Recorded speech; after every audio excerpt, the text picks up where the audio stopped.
Welcome back to Dawn's Astrological Vision. This is the general forecast for Sagittarius April 2017. Welcome back, Sagittarius Sun Sign, Rising, and Moon Sign.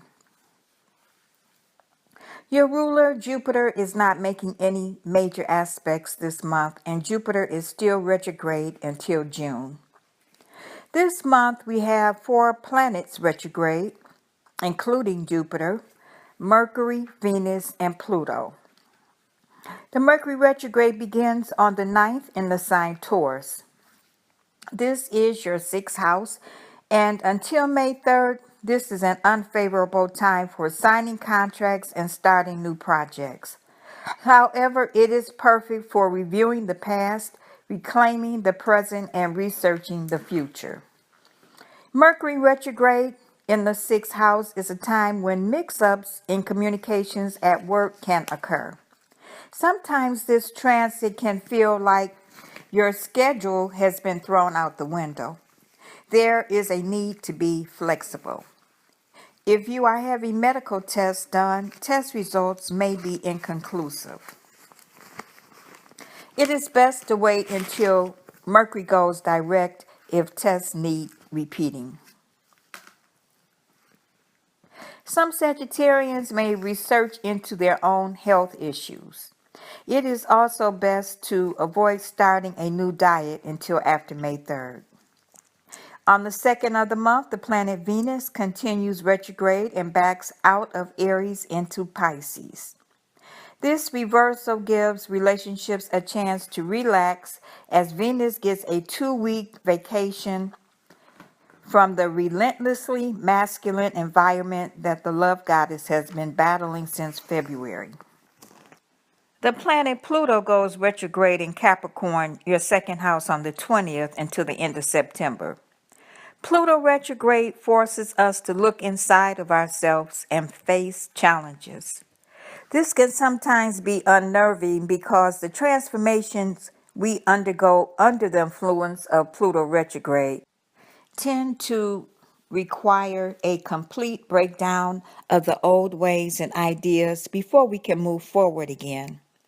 While Pluto is retrograde in your 2nd house, you are using this time to reevaluate what you want and what you think you need. There can be a burning desire to be independent financially if you are not already. For some Sagittarians, there is an initial breakdown phase, which is where most people lose things. This is to base your confidence not on what you have. Pluto pushes you to find new ways of making money and may even return some of the things you lost or replace them with something new. This is a time of revisiting, renewal, rejuvenation, and regeneration of your finances and resources.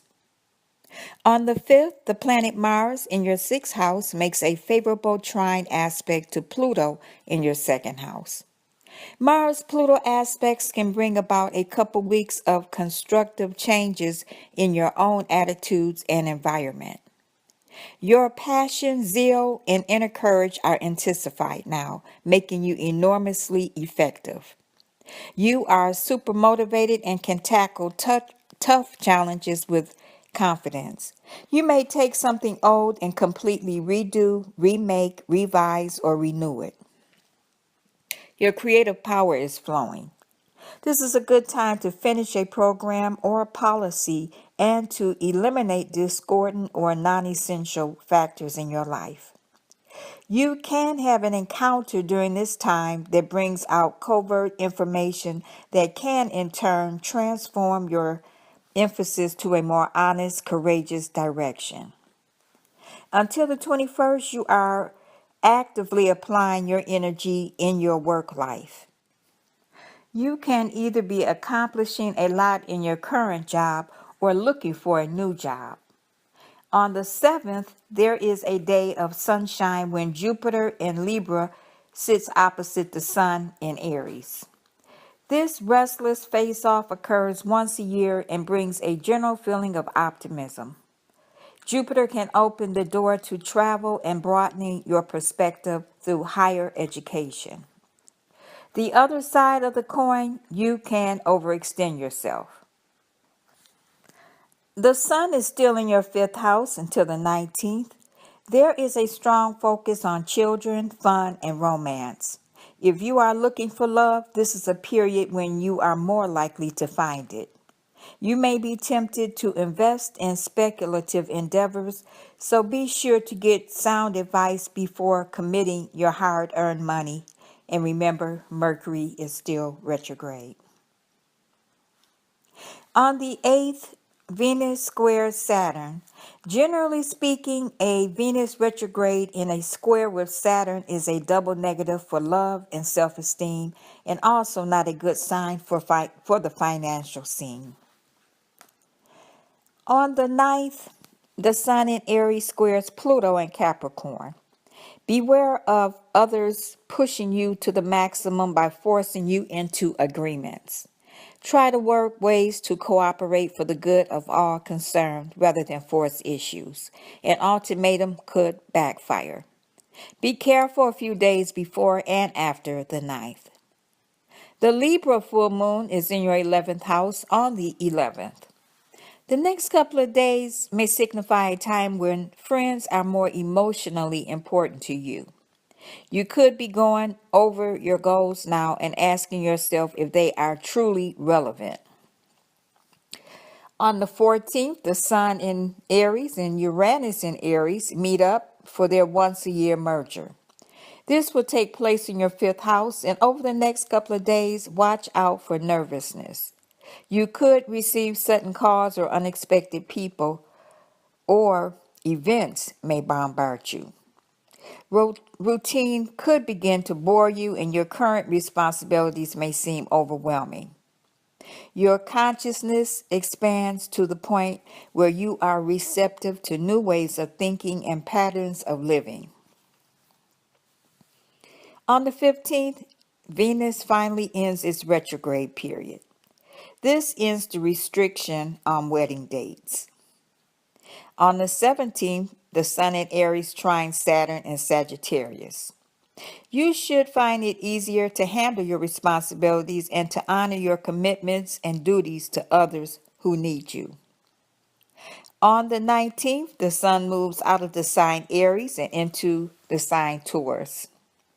The gifts of Taurus include stability, determination, and longevity. Its faults are being stubborn and possessive. With the Sun in Taurus, you should begin to see projects and plans that were started under the Sun in Aries grow stronger and take root. Over the next 30 days, you will spend several weeks occupied with job concerns and any service you perform for others. Matters related to health, diet, and fitness also come to the fore. This is an excellent time of the year to schedule medical and dental checkups. On the 21st, Mars moves into Gemini, your seventh house. Until June 4th, it is a good time to be more active socially. You can strengthen your friendships and make new acquaintances.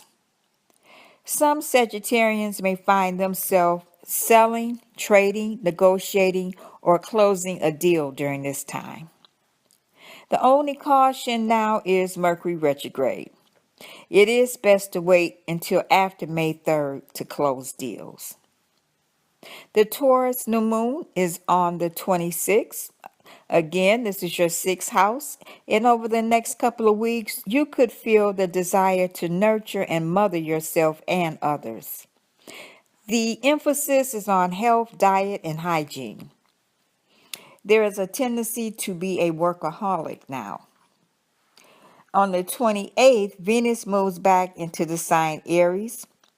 This is the second trip for Venus through the masculine sign Aries and has made this year a challenging one for relations and finances. Sagittarius, your lucky days of the month are the 1st, 8th, 9th, 18th, 19th, 27th, and 28th. This completes your general forecast, Sagittarius. Thank you for returning, liking, subscribing, and sharing. Thank you for sticking with Dawn's astrological vision. You have a wonderful month, Sagittarius, and I'll talk to you in May. Bye.